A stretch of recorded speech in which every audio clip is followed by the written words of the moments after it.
مولانا ذاکر صاحب ہیں، مولانا شفیع صاحب ہیں، مولانا شبیر صاحب ہیں، بہت سارے حجاج کرام ہیں ہماری برادری کے. کس کس کا نام لوں، کس کس کو چھوڑوں؟ ہمارے لیے سب قابل تعظیم ہیں، سب قابل احترام ہیں.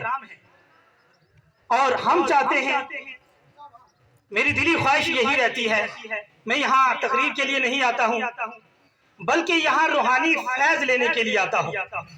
سال بھر ہم اپنی بیٹری کو چارجر کرنے کے لیے آتے ہیں. جیسے موبائل ہمارا ختم ہو جاتا ہے، ہم جو ہے اس کو چارجر کرتے ہیں، ایسے ہی ہم سال بھر عوام کے درمیان، لوگوں کے درمیان رہتے ہیں، لیکن سال میں ایک بار یہاں شرکت کرتے ہیں، اس لیے کہ اللہ تبارک و تعالیٰ ان بزرگوں کے صدقے میں ہماری دنیا بھی اچھی کر دے، ہماری آخرت بھی اچھی کر دے. اور یہاں ہر آدمی اسی مقصد کے لیے آتا ہے، یا اللہ تو میری دنیا اچھی کر دے اور میری آخرت بھی اچھی کر دے.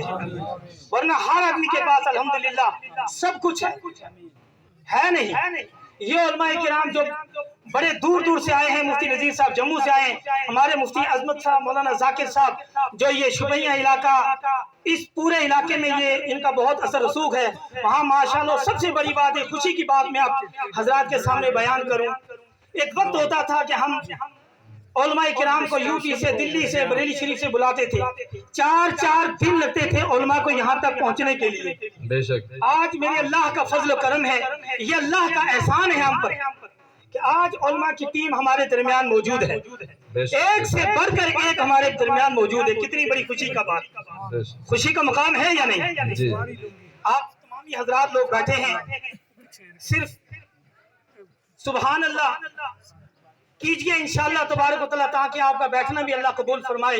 اور دوسری بات یہ، مولانا ذاکر صاحب نے ابھی جو ہے قرآن پاک کی جو آیت آپ حضرات کے سامنے بیان کی، بس 1-2 منٹ میں آپ سے اس تعلق سے گفتگو کر کے رخصت ہو جانا چاہتا ہوں، کیونکہ میں نہیں چاہتا کہ میں بیان کروں، کیونکہ ہمارے سپہ سالار لوگ بیٹھے ہیں، ہم ان کا بیان سننا چاہتے ہیں.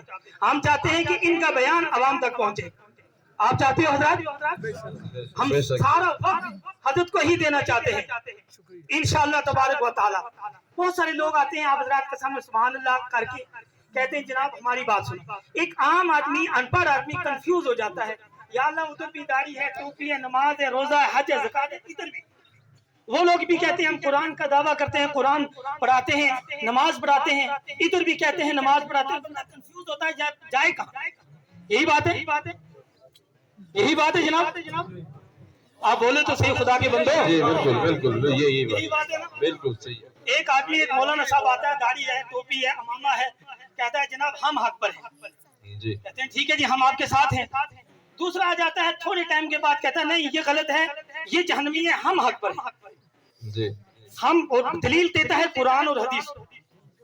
ایک ان پڑھ آدمی کنفیوز ہو جاتا ہے، یا اللہ یہ بندہ آیا میرے پاس، ابھی قرآن سے بات کی، حدیث سے بات کی، یہ شخص بھی آیا، اس نے بھی قرآن سے بات کی، حدیث سے بات کی، میں کہاں جاؤں؟ میں کس کو حق پر کہوں اور کس کو کہوں کہ تو باطل پر ہے؟ اتنا علم تو میرے پاس ہے نہیں ہے. بس آپ کو سیدھا سادہ میں ایک بات آپ تک ان علماء کرام کی موجودگی میں بیان کر دوں. آپ نے جو مجھے دیکھنا ہے مولوی مظفر کو، اس کی بیک کیا ہے، یہ کہاں سے آیا؟ یہ کل کی پیداوار ہے. بے شک لیکن جو بھی عالم آپ کے پاس آئے، جو مفتی آپ کے پاس آئے، آپ نے دیکھنا ہے کہ یہ کب کی پیداوار ہے. یہ جو بات لے کر آیا ہے ہمارے درمیان میں، یہ ہے کون ہے؟ اس فرقے کی پیدائش کب کی ہے؟ اس کی جنم بھومی کہاں کی ہے؟ یہ کہاں کے رہنے والے ہیں؟ آپ میری بات کو سمجھ رہے؟ جیسے کوئی بھی شخص آپ کے پاس آتا ہے تو آپ ان کو کہتے ہیں کہ یہ باجی حضرات کون ہے، یہ مولانا حضرات کون ہے، ان کی بیک دیکھتے ہیں پیچھے. ٹھیک ہے نا؟ تو ایسے ہی آپ نے اس مولانا صاحب کا بیک دیکھنا ہے، پیچھے دیکھنا ہے.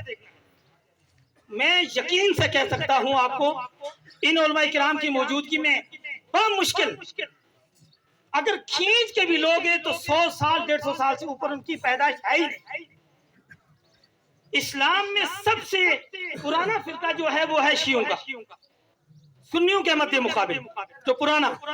جی حضور. لیکن اللہ کے فضل و کرم سے اہل سنت والجماعت جو ہم اور آپ جس پہ چل رہے ہیں، آپ نے ہماری بات نہیں دیکھنی ہے.